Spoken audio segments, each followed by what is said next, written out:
todas. Estamos aqui na nossa RCI, sempre ao seu lado, buscando então trazer sempre gente bacana, blocos, informações, né, a respeito do projeto de vida. Nós temos uma premissa, né, nesse programa. A premissa seria o seguinte: o que você está fazendo da vida humana? Né? Você se sente feliz, realizado? Vê que tem valor agregado? Pensa em algo que vai deixar para a humanidade? Tem metas benfazejas? O que você gostaria de mudar o mundo? Então começa por aí. A gente olhando assim de uma maneira geral, tem muitas crianças que já, mesmo que novinhas, elas trazem ideias inatas. Vocês já ouviram falar isso? Ideias inatas? Ideias que a criança tira da cachola dela. Ela vem com essa informação. Exemplo, ela chega lá mesmo quando bem novinha, fala assim: mãe, pai, olha, eu quero ser professora, eu quero ajudar o mundo, eu quero defender o direito das outras pessoas. Então, existem diversas situações, diversos contextos, tanto que, às vezes, vamos achar que essas crianças são meio que prodígias, né? Elas são precoces, mas, no geral, podem ter passado por um período entre uma vida e a outra de estudo, de preparo para essa existência e, com isso, estar cheio de ideias, de inovações, de desejos, do que elas podem melhorar esse planeta, do que elas podem melhorar, fazer a diferença, né? Pensar fora da caixa. E basicamente é isso que a gente trata nesse programa. É lógico que, como a gente está falando em lucidez, planejamento entre uma vida e a outra, nós admitimos aqui a realidade de termos múltiplas vidas, né? Que essa vida não é única, que quando você nasceu, você já tinha algum cabedal, recursos, informações de vidas pretéritas. Então, com isso, a gente começa a ter uma percepção de que nós somos muito mais do que esse corpo de carne e ossos. Nós somos muito mais complexos. E através disso, desse raciocínio, desse pensamento, dessa base, a gente tem que buscar informações, pesquisar, estudar, para, de alguma maneira, entender melhor essa condição. Então, se você admitir que essa vida não é a primeira e que vão existir outras, é lógico, é plausível a gente pensar que nós temos que acelerar as nossas realizações. Nós temos que, de alguma maneira, sermos mais eficientes. E qual forma melhor do que planejarmos o nosso dia a dia, planejarmos a nossa vida? Não existe escapatória, né? Então, basicamente, esse programa Projeto de Vida, ele vai falar sobre um tema que é programação existencial, ou seja, um planejamento da existência como um todo. Ele é patrocinado pela Apex, que é a Associação Internacional da Programação Existencial, que é uma instituição sem fins lucrativos e que, de alguma maneira, busca levantar este problema, da gente estudar e ter ali um nível de planejamento maior da vida humana. Para isso, a gente sempre traz algumas perguntas no primeiro bloco, trazemos sempre convidados aqui para a gente questionar e debater temas do nosso dia a dia e muitas outras coisinhas mais. Então, ficaremos com vocês até às 11 horas da manhã e hoje teremos uma convidada, que é a Gabriela Pelens. O tema que ela vai trazer para nós é desbravamento pessoal por meio da saída da casa dos pais. Então, ela é uma jovem, ela vai estar justamente falando dessa dificuldade que se tem, né, de sair do ninho e, de alguma maneira, buscar ali uma carreira solo, ou seja, sair do acolhimento dos pais e realizar a sua vida, seguir em frente, assim como já aconteceram com diversas pessoas. Só que você pode fazer isso de diversas formas, né, pessoal? Ou de maneira planejada, consciente, à força, né? Ou então nunca sair de casa também. Todas essas hipóteses são válidas. Ou sair tardiamente, né? Então, são diversas variáveis que nós vamos discutir aqui com a Gabriela. Sempre também a gente joga uma pergunta para ser respondida no final da nossa entrevista aqui, do nosso programa. A pergunta de hoje é: racionalmente, considerando a consecução, que é a realização da programação existencial de uma maneira satisfatória, essa programação existencial ou projeto de vida, ela é predominantemente embasada em quais de 3 fatores. Então vamos pensar em 3 fatores. O primeiro fator seria os seus talentos, aquilo que você tem de potencialidade, aqueles traços que são força, positivos, né, que você carrega. Exemplo, de repente você tem um traço força de organização. Será que a sua programação existencial está calçada nisso? Ou o terceiro elemento dessa questão, traços faltantes, ou seja, aquela informação em que você não é bom, mas que durante a vida você vai planejar a superação. Exemplo, a pessoa fala: olha, eu sou muito bom de pensar, mas na hora de falar, de comunicar com o público, de expressar as minhas ideias, eu não sou tão eficiente. Isso são traços fardos, são traços que ainda precisam ser desenvolvidos, né? Então tem ali, o primeiro que a gente falou são traços força. Esse segundo são traços fardos, são traços em que eles não estão ainda desenvolvidos. Eu preciso desenvolver. Se alguém tem aquilo fácil, se alguém faz de alguma maneira fácil, nós admitimos que não é dom, admitimos que é esforço pessoal. O que muita gente chama de dom, nós falamos que tem a ver com as retroexperiências, outras existências, um esforço pessoal para chegar naquela condição. Não é de bobs, não é tipo assim, olha, um pó de pirim-pim-pim, ela é ótima naquela situação, naquele trabalho, naquela forma de conduzir, de agir, e veio espontaneamente como uma graça. Nós não aceitamos essa ideia. Nós admitimos sim que o esforço pessoal levou aquela característica forte, aquele traço força. Então aquilo foi construído. Então nós temos essas duas variáveis. Ou eu posso ir atrás de traços positivos ou traços que eu não tenho desenvolvido ainda, que são os traços fardos, e tem os traços que estão faltando.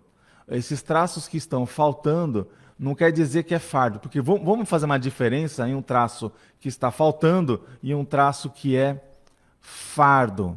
Um traço fardo é: eu faço, mas eu não tenho tanta competência. E as pessoas falam: olha, você tem que melhorar. Você tem que melhorar, por exemplo, de como você lida com o português. Você escreve muito mal, você fala muito mal português. Isso é um traço fardo. Agora, o que é um traço faltante? Um traço faltante é: não, eu só falo espanhol, eu não falo português. Não adianta eu nem tentar. Então, o traço faltante é uma lacuna muito maior, entende? Aí nós vamos pensar, será que esse planejamento de vida humana, ele se baseia em qual desses 3 elementos? Aí nós vamos responder no final. Sempre no primeiro bloco nós trazemos o Caio Polizel, que é um pesquisador de autogestão existencial. O que é autogestão da sua própria existência? Gestão, vocês sabem que tem a ver com essa questão da gestão da empresa, gestão de uma comunidade, gestão de um negócio. Mas você já parou para pensar em fazer gestão da sua própria vida? Bom, essa que é a ideia. Fazendo a gestão da própria vida humana, uma autogestão existencial, o Caio, que ele é um especialista, um pesquisador nessa área, ele compilou um livro justamente com muitas pessoas que você pode acessar no www.shopcons.com.br e lá acessar, né, buscar, por exemplo, Caio Polizel, e aí você verificar os livros do Caio e perceber que tem esse livro de autogestão. Ele vai trazer uma mensagem para nós, vamos escutá-la e já voltamos. Agora, o Momento Autogestão. Olá, ouvintes e assinantes de nossos canais, sejam bem-vindos a mais um Momento Autogestão. Eu sou o Caio Polizel e hoje vou falar sobre saúde, especificamente sobre as escolhas que fazemos e seus impactos no dia a dia. Vocês que já nos acompanham sabem que no âmbito da autogestão existencial nós tratamos o tema da saúde holossomática. Inclusive, nós temos um capítulo no livro Diretrizes da Autogestão que trata especificamente sobre este tema. No entanto, hoje eu vou conectar este tema com um sistema que foi criado pela Folha de São Paulo, intitulado Match da Saúde, que se propõe a, de modo muito simples, após o interessado responder um conjunto de questões sobre os seus hábitos pessoais, fornecer informações sobre o que o ou a interessado ou a interessado pode fazer para ter uma vida mais saudável e com o que deve se preocupar desde já. Eu respondi à pesquisa e gostei da simplicidade das informações. Para acessar, basta digitar no Google Match da Saúde mais Folha de São Paulo. Match, soletrando aqui, é M-A-T-C-H, que você já vai chegar nessa pesquisa e que de fácil preenchimento. A minha experiência foi interessante desde o preenchimento, pois ela proporciona reflexões desde as perguntas e também a observar o relatório com as respostas, que é automaticamente gerado. No relatório é possível encontrar um resumo simples sobre a saúde, obviamente de acordo com as informações fornecidas pelo respondente, e pode servir de estímulo para ou continuar se cuidando ou para tomar decisões e fazer reciclagens e mudanças básicas, visando viver uma vida melhor. Obviamente, nós estamos falando de respostas que são padronizadas e que não substituem uma consulta e exames com médicos e outros terapeutas especialistas. Mas as perguntas e a resposta, o relatório, possibilitam reflexões sobre alguns pontos específicos, tais como alimentação, atividade física, consumo de bebidas, fumo, pressão arterial e colesterol. Todos itens de cuidado fundamental para a saúde de nosso corpo físico, o soma. Lembrando que o equilíbrio deste veículo de manifestação é a chave para cumprirmos o que nos programamos para esta vida intrafísica. Então, após a inserção das respostas ao questionário, o sistema agrupa os dados e fornece considerações que, conforme eu já disse, apesar de simples, são importantes, como, por exemplo, a necessidade e frequência da realização de exames médicos, adequado à idade de quem está respondendo, questões sobre IMC, o índice de massa corpórea, destaca-se se o respondente está dentro do peso ou não, se a alimentação está adequada a um bom padrão de saúde, se o respondente está abusando no consumo de bebidas, entre outras respostas, tudo mediante associação com os dados coletados. E por fim, no relatório, é possível encontrar considerações sobre os hábitos alimentares e o que é possível ajustar para uma melhor dieta, além de sugestões como substituições possíveis quanto à alimentação. Tudo com base em estudos e recomendações de instituições reconhecidas, como o caso da OMS, a Organização Mundial de Saúde. Em síntese, agora citando o professor Valdo Vieira, propositor da ciência conscienciologia, eu lhe pergunto: quer alcançar um prêmio? Que é possível mediante a boa condução da Proexis e, consequentemente, o alcance do Complexis, o completismo existencial? O professor Valdo, no manual da Proexis, na conhecida programação existencial, ele enfatiza: o prêmio do completista existencial é escolher um corpo humano futuro melhor, um macrosoma, para o próximo período evolutivo. E então, você tem cuidado de modo adequado do seu corpo físico? Se tem dúvidas, que tal fazer esse teste simples que eu lhe propus anteriormente? Bom, por hoje é isso. Eu espero ter provocado boas reflexões. Te vejo no próximo Momento Autogestão e quem perdeu os episódios anteriores, basta acessar o site da Apex, www.apexinternacional.org, e entrar na área de podcasts. Grande abraço e até mais. Tchau, tchau! Você ouviu Momento Autogestão. E aí, pessoal, gostaram aí do Caio dando algumas dicas? Ótimo, né? Vamos agora para um rápido intervalo comercial e no retorno estaremos aqui com a Gabriela Pelens, justamente falando sobre desbravamento pessoal por meio da saída da casa dos pais. Você tem alguma jovem em casa ou jovem? Você é um jovem que ainda está morando com os pais? Pense em sair ou já saiu? Bem, nós vamos falar exatamente sobre esse assunto, os prós e contras e como trabalhar isso. Então fique ligado, já retornamos.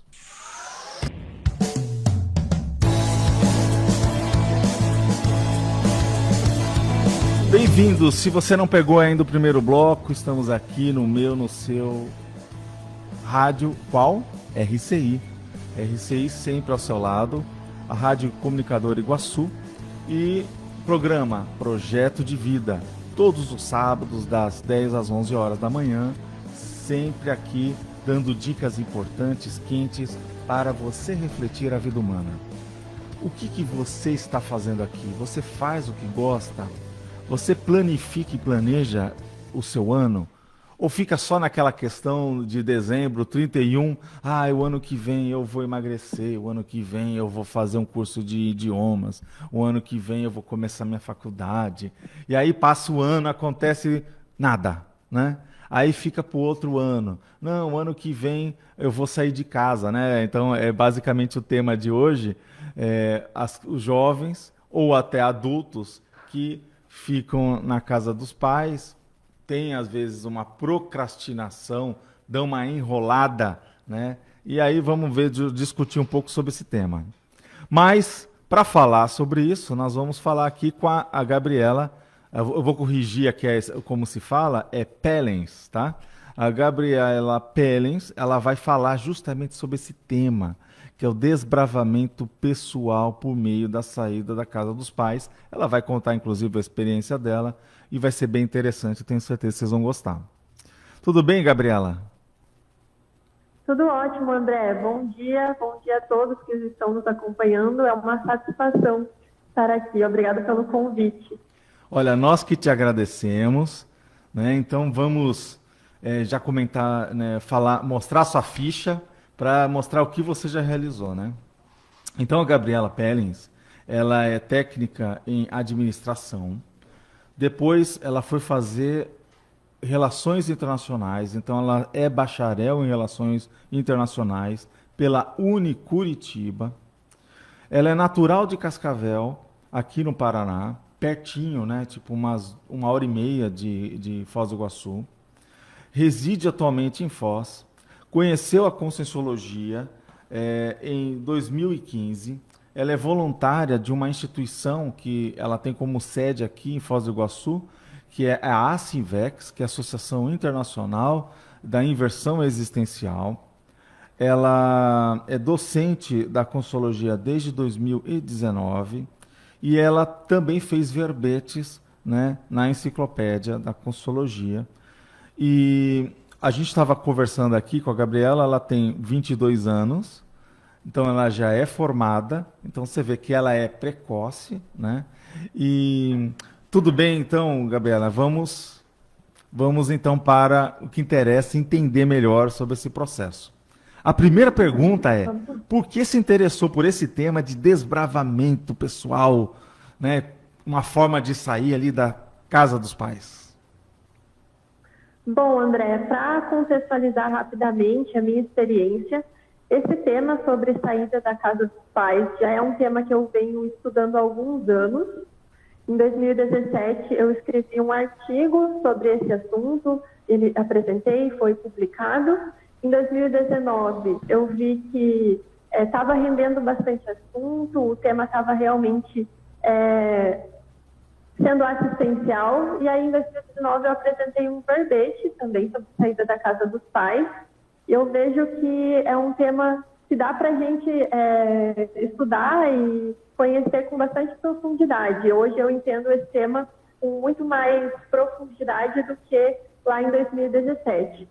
E a minha motivação para estudar e entender sobre esse assunto e escrever, né, o que eu já consegui escrever sobre isso, é a fim de exemplificar o processo da saída da casa dos pais, a partir da minha experiência, da minha vivência pessoal, e demonstrar as dificuldades que eu identifiquei, quais as facilidades que me auxiliaram e os resultados, de fato, os ganhos evolutivos que eu obtive a partir desse movimento de mudança, de sair da casa dos meus pais, e demonstrar como esse processo, esse movimento pode alavancar o nosso autoconhecimento. Então, essa é a minha principal motivação. Eu saí da casa dos meus pais em 2016, eu iniciei esse processo em 2015, que foi o meu último ano no ensino médio, me formei, e quando, em 2016, eu fui para Curitiba para iniciar a faculdade, foi nesse contexto que eu saí da casa dos meus pais, e estou aqui para contar um pouco da minha experiência. Entendi, muito bom. E é interessante, né, que sair da casa dos pais com 17 anos não é para qualquer um, né? A gente sabe que, até mesmo pelo fato de ser de menor, né, as responsabilidades ainda, elas estão ainda nos pais, e os pais também, né, eles têm, assim, via de regra, os pais se preocupam muito com os filhos, né, tem aquela condição de cuidar, né? Então, não é uma coisa tão simples para os dois lados, tanto para o jovem quanto para os pais. Agora, quais os ganhos evolutivos para sair da casa dos pais e não ficar junto? Por exemplo, a gente sabe que tem a geração canguru, né? A canguru é porque a gente vê lá o bichinho canguru, que mesmo filhotinho fica lá na bolsa da mãe, né? Gotosinho, né? A vida é bela, enquanto ele couber ali naquela bolsa, ele está ali, né? É lógico que o bichinho, o canguru, vai crescer e vai sair da bolsa. Mas, enquanto puder, ele está lá, muito gostoso, muito bem, obrigado. Agora, é muito bom, de repente, a gente ficar na casa dos pais e manter um padrão de vida. Às vezes os pais eles estão mais estabilizados, eles têm um nível de conforto em que quando a pessoa ela vai sozinha, né, ou ela vai se mudar, seja por faculdade, seja como foi o caso seu, ou qualquer outra coisa, ele tem, assim, passa por dificuldades do ponto de vista que é uma nova realidade, não é? Agora, tem gente que então não sai de casa, porque é muito bom, né, ter a roupa lavada e passada, ter café da manhã, às vezes que a mãe faz, a mãe agrada, se joga a toalha no chão, a mãe vai lá e pega. Então, às vezes, principalmente, né, os pedidos, né, a gente fala, né, que os pedidos são muito bajulados pelas mães, né, e aí acabam falando assim, pra quê? Não, minha mãe me cuida muito bem. Só que tem outras, né, os neném. Eu queria que você desse uma geral nesse grupo todo que provavelmente você teve que estudar, né, e você falasse um pouco sobre essas características e justamente esses ganhos evolutivos de mudar. Uhum. Então, falando primeiramente sobre os ganhos evolutivos, eu observei vários nesse processo, nesse período de mudança da saída da casa dos pais, e alguns assim que eu poderia citar, que eu vejo que tem um destaque, seria o processo da assistência. Você falou sobre isso um pouco no início do programa, mas esse processo interassistencial, ele ganhou bastante força a partir do momento que eu saí da casa dos meus pais, porque eu consegui adotar uma postura de maior maturidade e assistência frente ao meu grupo Karma. Então, eu me relaciono muito bem com os meus pais, sempre tive esse aporte, sempre tivemos uma relação positiva, e isso se qualificou, se intensificou com a saída da casa dos pais, porque eu amadureci, pude absorver vários conhecimentos e ter uma visão de conjunto também sobre o meu grupo Karma. Então, isso foi um dos ganhos evolutivos que eu observei. Outro que eu poderia citar é a própria autonomia. Então, isso é um aspecto bem importante na aplicação e na sustentação do nosso projeto de vida. Então, a saída da casa dos pais foi até uma estratégia evolutiva, pode ser, né, uma estratégia evolutiva que a gente consegue desenvolver maior autonomia. O processo da criticidade também, eu observei, de você vivenciar e conhecer ambientes, pessoas diferentes e aprender com o comportamento dessas pessoas e se manter firme também quanto às nossas convicções pessoais, nossos valores pessoais, que é aquilo que a gente atribui importância nas nossas vidas. E isso tem total relação com o cumprimento da nossa programação existencial, projeto de vida. Então, a criticidade também tem bastante relação com isso, a identificação de valores, que é você saber o que é importante para você na sua vida, o que você quer para a sua vida. Isso são alguns elementos que eu identifiquei como alguns ganhos evolutivos que eu pude ter maior clareza a partir da saída da casa dos pais. E isso que você comentou acontece mesmo, né? Esse contexto social da geração canguru, da geração neném, que acaba adiando a saída da casa dos pais, e isso tem diversas consequências. A geração canguru, falando especificamente, pelo IBGE, ela é aquela fase, aquele período entre 25 e 34 anos que o jovem opta por permanecer na casa dos pais, mesmo tendo condições financeiras de bancar a saída, né? Mas por outros motivos, né? Às vezes muito para seguir uma carreira acadêmica ou, né, para ficar mantendo uma relação mais de conforto na casa dos pais, acaba adiando esse processo. Essa seria a síntese da geração canguru, que é o oposto do que eu estou tentando trazer aqui com a minha experiência. E a gente sabe, né, só para explicando, né, que esse neném é que nem estuda nem trabalha, né? Ou seja, a pessoa ela está encostada ali num processo de indecisão, e isso não é bom para ninguém, né? Se a gente for avaliar, não é o que deve ser, né? A gente tem que buscar um papel na sociedade e, apesar do conforto do lar dos pais, a gente tem que tomar uma ação. Aqui só para falando assim, quem que está curtindo, né, e deu bom dia foi a Andréia de Cavalo Pênis. É o que? É sua mãe, não? Minha mãe, minha família está aí acompanhando. Um abraço para todo então mundo. Parabéns para a mamãe aí, né, ter dado esse apoio à filha, né? Isso é muito importante.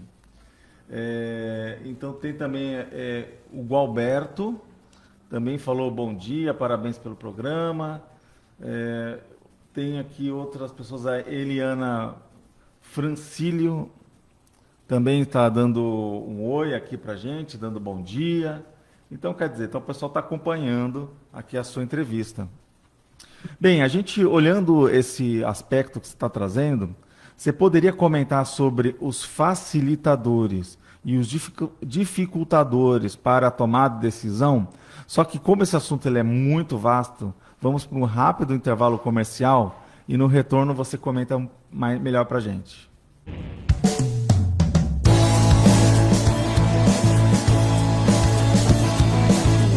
E voltamos aqui justamente com a Gabriela Pellens, trabalhando um tema muito importante para você jovem, para você pai, mãe, falando sobre o desbravamento pessoal por meio da saída da casa dos pais. A gente sabe que é um momento importante, é uma coisa interessante, né, Gabriela, que de acordo com a cultura, isso pode ser mais fácil ou mais difícil.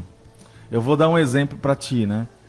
Eu passei um tempo em Portugal, fiz um mestrado lá, e a gente, né, foi, nossa família foi para lá, né, foi de alguma maneira participar desse projeto, e a gente via que os portugueses, eles cuidam muito dos filhos.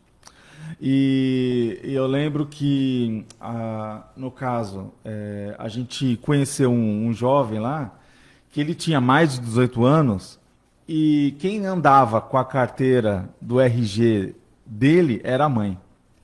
Então, ele não andava com posse do RG. Olha o nível, né, de apego da família sobre o filho. Fala assim, não, filho querido, assim, olha, tipo, ele já tinha mais de 18 anos e não andava com o seu próprio documento. Agora, pensa bem no caso de mudar de cidade, né, e etc. tal.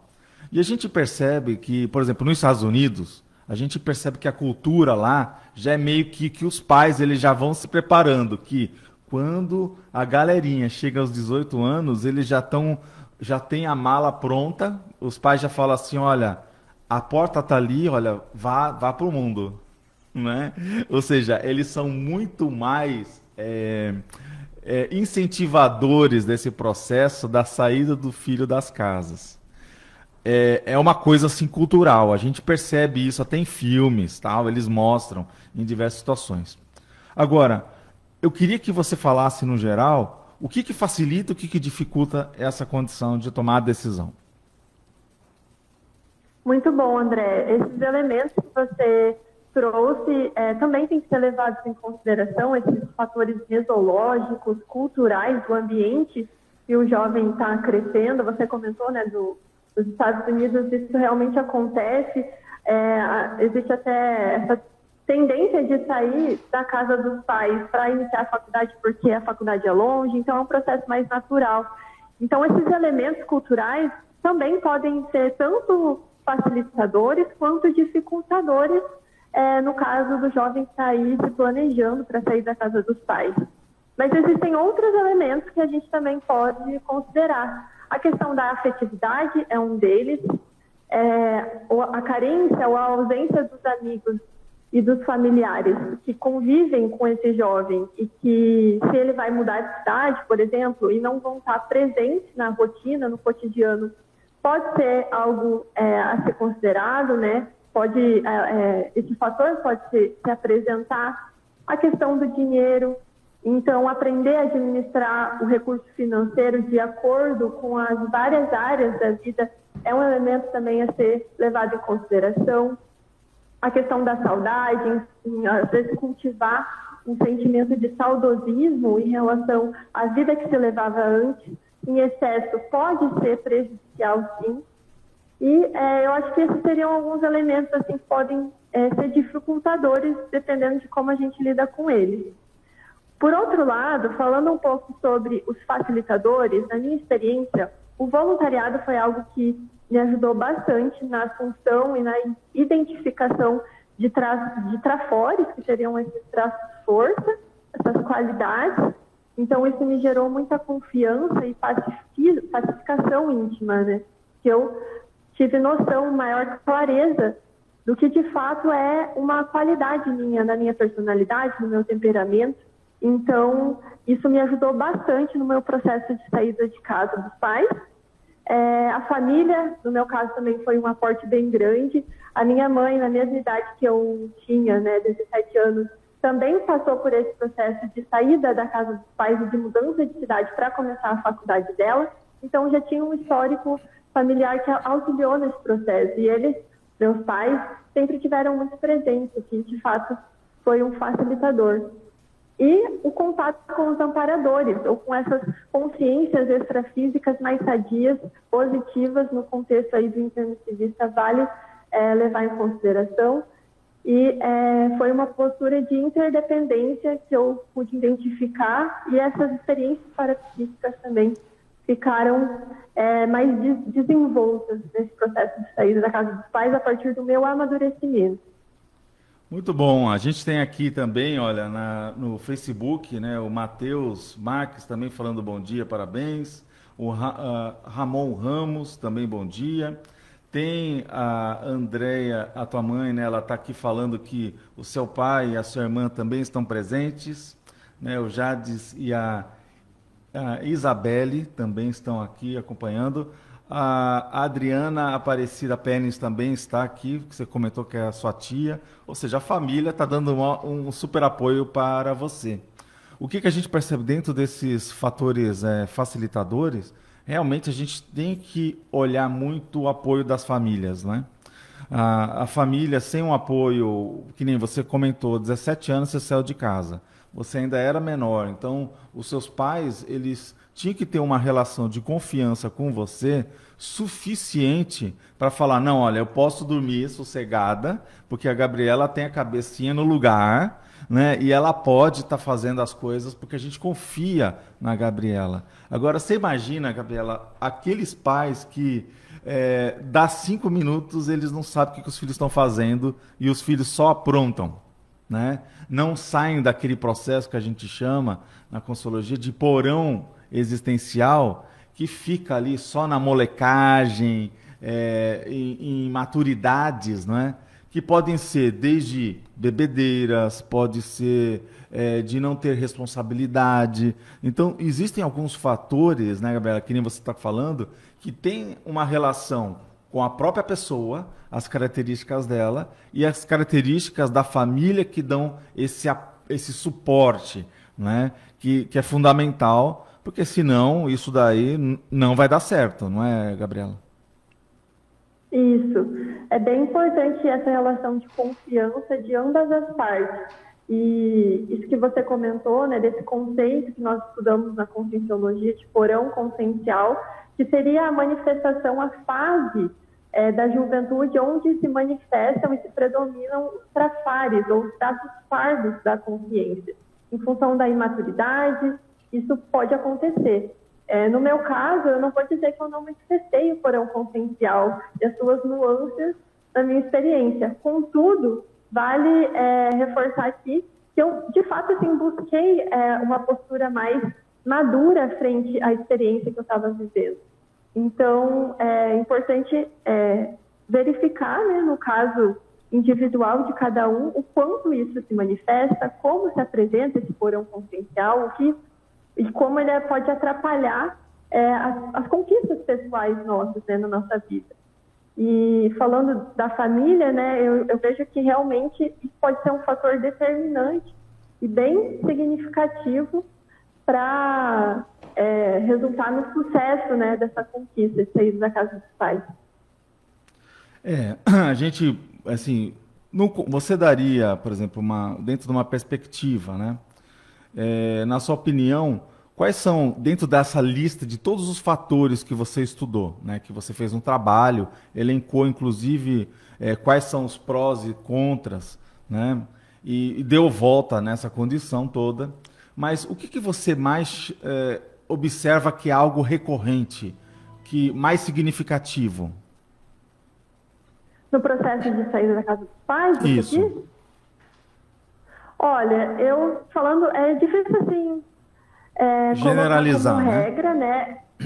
Isso, é uma experiência que vai mudar bastante de indivíduo para indivíduo, de contexto, mas para mim, em resumo, esse processo da saída da casa dos pais me trouxe bastante confiança, bastante maturidade. Então, no geral, eu vejo que isso é um resultado que pode aparecer para muitas pessoas, né, que estão buscando se desenvolver. Essa pode ser uma estratégia evolutiva de maior desenvolvimento da maturidade, de autoconhecimento, bastante beneficial em função dos resultados que ela pode trazer. Muito bom.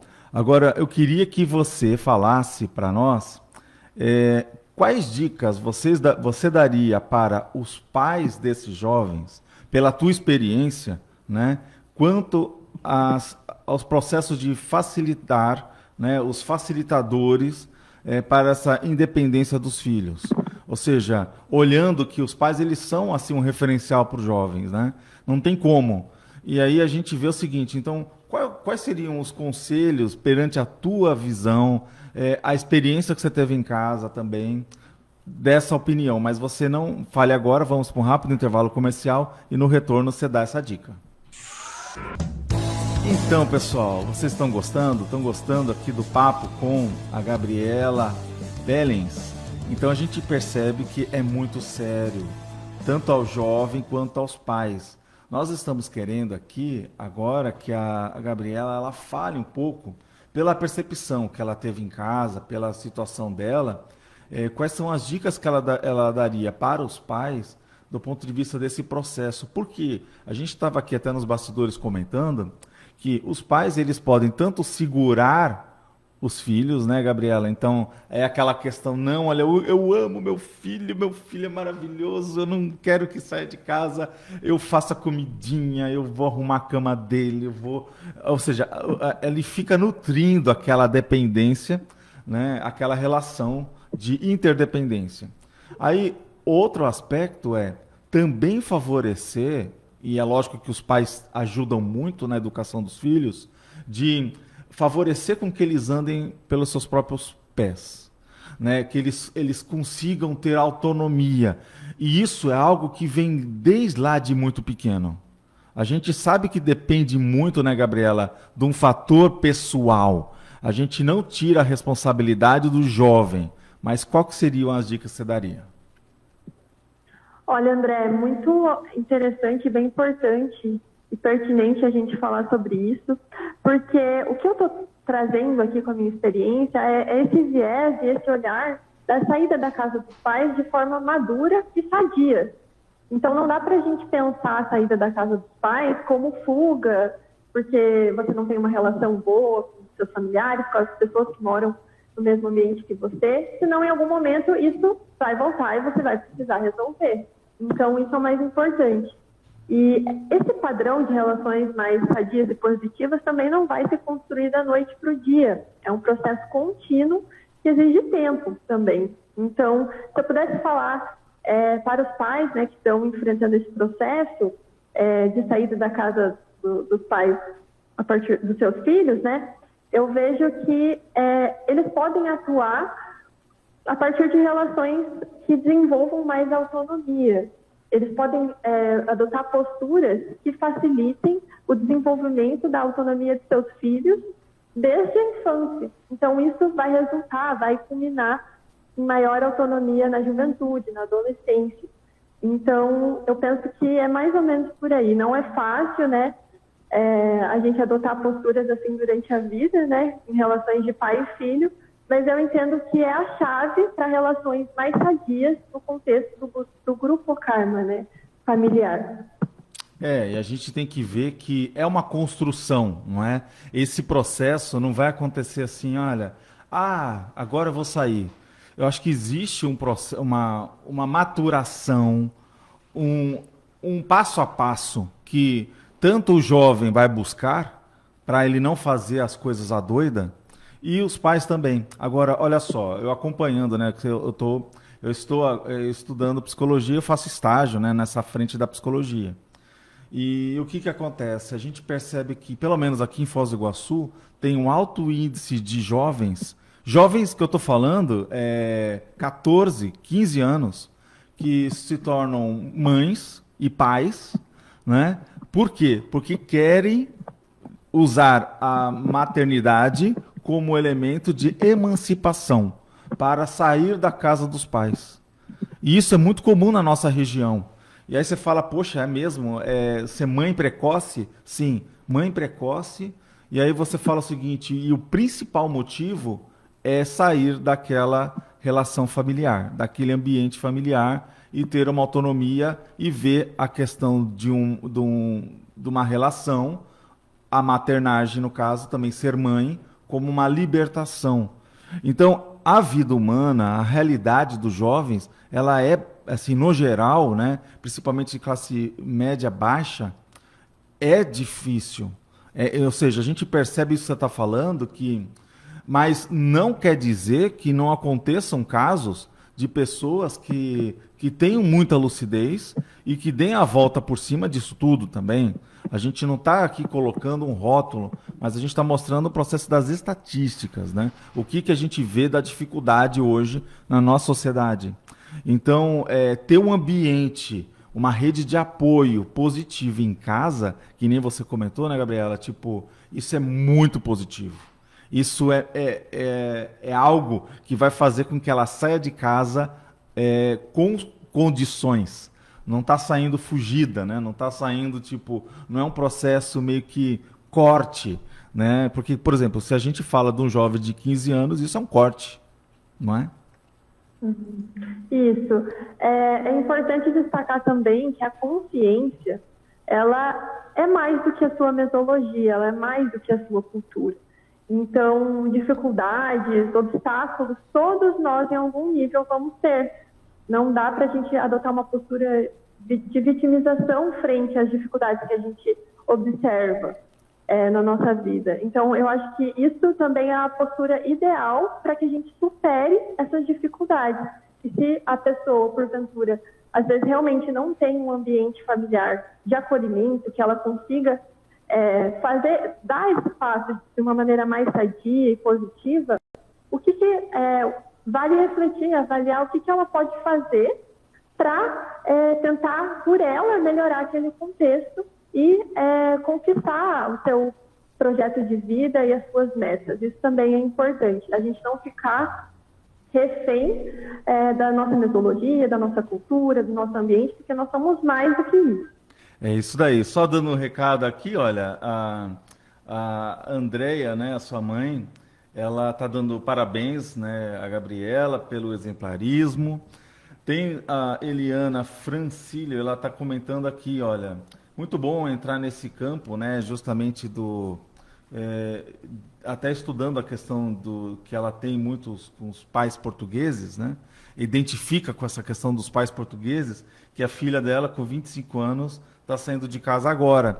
E ela percebe realmente como que é importante trabalhar com essa dificuldade. E então, no geral, eu queria que você falasse o seguinte, Gabriela. Quais são os frutos positivos de saída da casa dos pais? E você aconselha que ficar em cidades mais próximas? Ou essa proximidade, né, de ter ali o apoio, né, de poder ter esse suporte, talvez não seja tão necessário?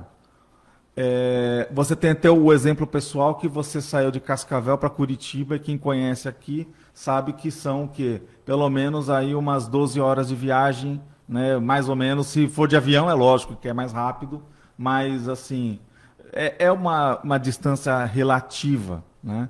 E a gente sabe de jovens que se aplicam a faculdades no país inteiro e vão estudar longe porque aparece uma vaga, por exemplo, lá no Nordeste, no norte do país, e ela mora no Sul, que são, além de culturas diferentes, tem uma distância que, vamos imaginar que se você, a Gabriela, fosse lá para Fortaleza, não consegue passagem aérea, assim, é caro. Não é assim que você vai ter assim uma facilidade de visitas. Quando a Gabriela foi para Curitiba, apesar de que é uma boa distância, né, e pegando o ônibus aqui, rapidamente, em 12 horas está lá. Então, quer dizer, você vai dormindo num ônibus leito, acorda de manhã, você já está em Curitiba. Então, o que eu estou querendo chamar a atenção, qual que é a visão que você tem sobre esse assunto e o que você acha, então, de conselho para ajudar nessa condição? O mais importante para a gente tomar uma decisão, fazer uma escolha, é refletir sobre qual é o nosso projeto de vida. Eu já falei em alguns momentos sobre isso, sobre quais são os nossos valores pessoais, mas isso é o que vai nortear as nossas decisões, as nossas posturas mais assertivas. Então, antes da gente definir para qual cidade vai morar para fazer faculdade, por exemplo, é considerar quais são os seus valores, o que você quer para a sua vida, porque essa questão de fazer faculdade, ela acaba determinando a nossa vida por bons anos, né? Então, vale refletir, vale levar isso em consideração com bastante autocrítica e autorreflexão para chegar numa resposta, numa conclusão mais assertiva. O que você quer para você, o que é importante na sua vida, o que você não pode morrer sem deixar de fazer. Então, respondendo essas perguntas, tendo isso intimamente mais claro para você, vai ficar mais fácil de tomar decisões e até menos dramatizado, né? A desdramatização também acontece quando a gente tem os nossos valores mais claros para nós mesmos. Então, em resumo, seria isso. Sim. É muito bom, né, Gabriela? Porque como você está comentando, tem que planejar, né? Não pode ser uma coisa doida, não pode ser alguma coisa, assim, uma ruptura familiar. Tem que ser algo bem calçado, porque se a pessoa ela não planejar direito, ela corre o risco, né, de falhar, de ter que voltar atrás. né, de dar um passo atrás, e isso pode ser dolorido, né? A gente pode ver essa questão, por exemplo, que nem a gente está falando da mudança de estados muito distante. Realmente a gente começa a perceber que não é uma coisa fácil. Mesmo se você conseguir passar numa faculdade gratuita que fica a 3 horas, a 5 horas de viagem de avião daqui, do lugar onde seus pais moram, e que há um custo, como que você vai ter apoio? Qual que é a rede de apoio que você vai estar à distância? Então, tudo isso você está trazendo, a gente tem que ter pé no chão. É isso que você falou. Cada um tem uma programação existencial, cada um tem lá o seu quinhão, e todo mundo sabe aonde dói, mas tem que ter o pé no chão. Fala assim, olha, eu vou bancar, é isso mesmo? Quais são os fatores? Como que eu vou me segurar ali? Eu vou ter estrutura? Eu vou ter rede de apoio? Porque eu não posso ficar sozinho e correr o risco de ficar em depressão, de drogas, de más companhias, e assim vai. Porque a gente tem que olhar o mundo como ele é, a realidade, não é? Sem falar nas dificuldades econômicas, né, em grandes distâncias. Agora, Gabriela, a gente tá muito bom esse papo nosso, mas eu gostaria que você colocasse suas considerações finais, porque a gente está chegando no final do nosso programa. Mais uma vez, eu gostaria de agradecer a oportunidade de estar aqui falando sobre esse tema. É muito enriquecedor para mim discutir sobre isso. Aprendo muito mais. E eu tenho alguns materiais, como eu falei, já escritos sobre esse tema. Eu também me coloco à disposição para quem tiver interesse, pode entrar em contato direto comigo para falar sobre esse assunto. E, em geral, eu vejo que é um tema assim, que foi muito beneficial e produtivo na minha experiência. Eu digo que vale a pena. São fatores que a gente precisa levar em consideração, todos esses que a gente falou aí ao longo da entrevista, que podem ser dificultadores, que podem trazer obstáculos, mas é importante, então, ter mais uma vez isso claro, de quais são as suas metas, qual é o seu projeto de vida, porque passar por essas dificuldades, tendo isso mais claro, também vai ficar mais fácil. Então, falando também um pouquinho mais sobre o voluntariado, eu vejo que isso foi um excelente aporte para mim lá em Curitiba, no período que eu fiz faculdade, desses amigos evolutivos do ambiente do voluntariado, que também foram muito produtivos e saudáveis para que eu conseguisse me desenvolver melhor ainda. Muito bem, Gabriela, nós agradecemos.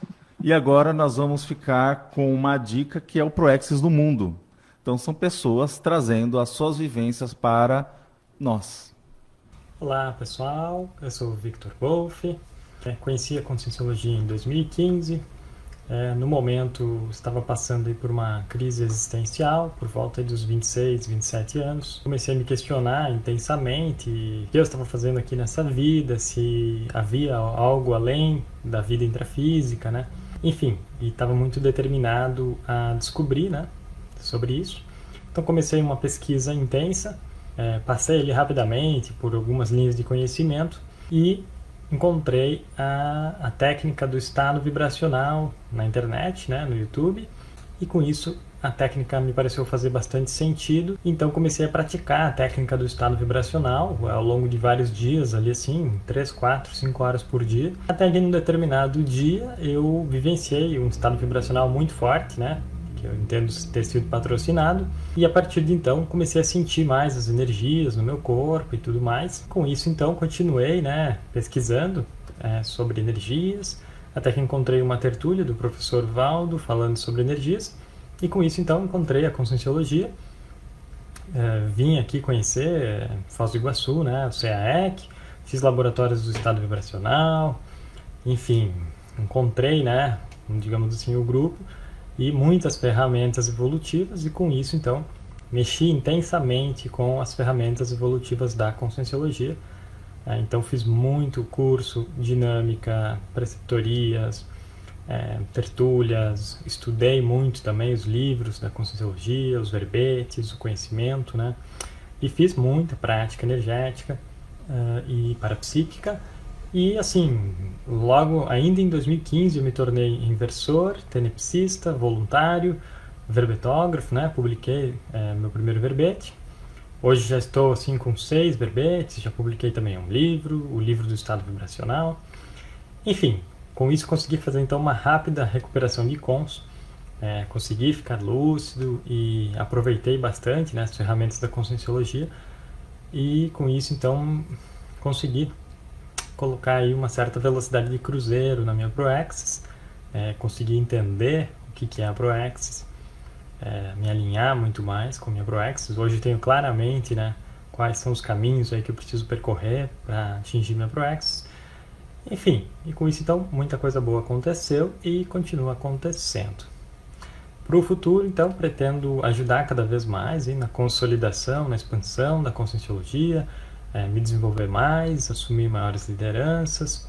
Enfim, estou escrevendo aí já alguns outros livros, e é isso então que eu pretendo fazer aí daqui para frente. Tá bom? Um abraço a todos aí e boa Proaxis.